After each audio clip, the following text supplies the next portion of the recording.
Competencies are the knowledge, skills and attitudes that we use at work, at university and really everywhere in our life. Competencies can involve expertise that we already have but don't know how to describe, and it can include those that we have yet to develop to full capacity.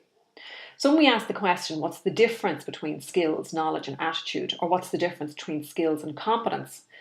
A skill is about doing something well. It's about our ability to choose and perform the right technique at the right time.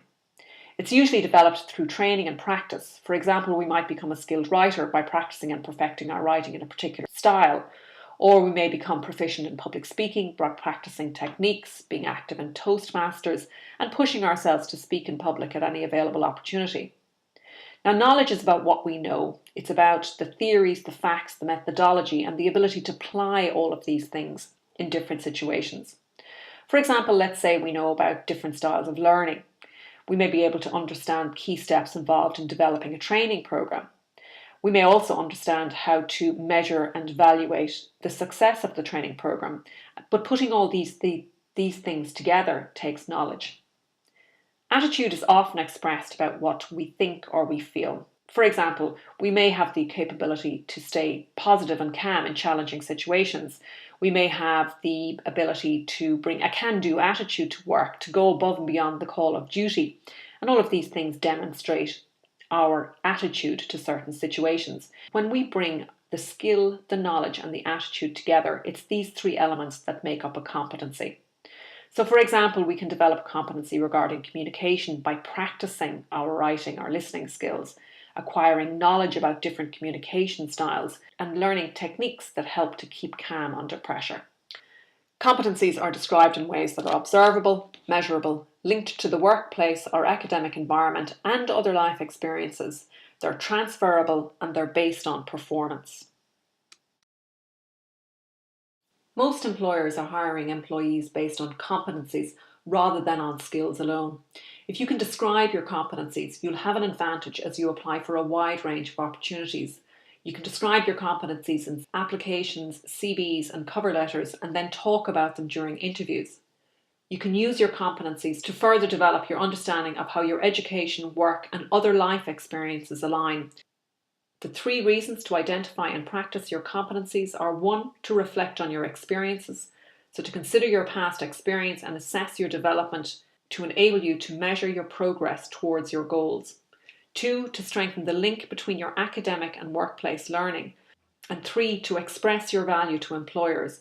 Employers often ask competency-based or behavioural questions during the interview process, and having a well-developed competence portfolio will arm you for that occasion. You can develop your competencies anywhere. They're not just limited to your professional life. You can develop and practice competencies through education, previous work experience, and life experience, including travel and your sporting involvements. By applying your competencies in different scenarios, you learn faster and understand yourself even more. Plus, it may give you an opportunity to engage employers or seniors within your organisation with examples of how you've applied competencies in such diverse scenarios. So, for example, if you're chasing promotion, maybe you haven't yet had the professional opportunity to manage budgets or lead a team of people, but you have developed these competencies in areas outside of your professional life, then it gives you an opportunity to demonstrate that you actually have these competencies in your portfolio. And remember, competencies are totally transferable. In terms of assessing your competencies, the best way to do it is to do it before, during and after your work life, your school life or your other life experiences. Because ideally you want to document the experience, you need to assess your proficiency levels in the relevant competence and then describe and articulate the competence. As you work through this program, your course tutor is available to give you feedback, not just on the e-portfolio, but the level of competency you're demonstrating by completing the tasks. So complete the assignments and the tasks as part of this course and get feedback from the course tutor. Discuss and engage with fellow learners to help you evaluate your own progress. In terms of how to complete a competency assessment, you need to review the definition and behavioural statements of the competencies that you're working on, and these are interspersed throughout the course of this programme as well. The area communication section has obviously behavioural statements on communication. The area on self-management has behavioural statements around self-management, so use them as the template. Complete the tasks assigned and build your e-portfolio and assess your competency development using a rating scale of 1 to 5 or 1 to 4, with 1 being low level so that you're just beginning to develop this competency, 2 where you're ranking it as being in development, 3 where you will consider yourself to be accomplished at it, and 4 are the highest rate where you really feel that you have overall mastery, which means you understand and demonstrate whatever the competence is in all areas of your life. You're literally a role model for others and you regularly exceed expectations. And when you've rated your competency from 1 to 4, you need to give 2 or 3 examples of how you've demonstrated the competence.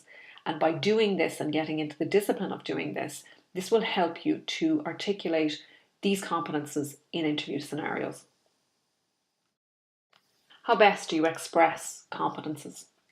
During this course, take the time to analyse the core competencies on which the module focuses.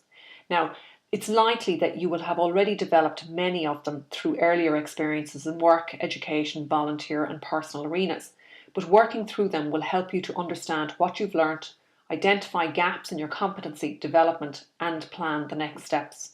Being able to clearly express your competencies will help you to express yourself to others.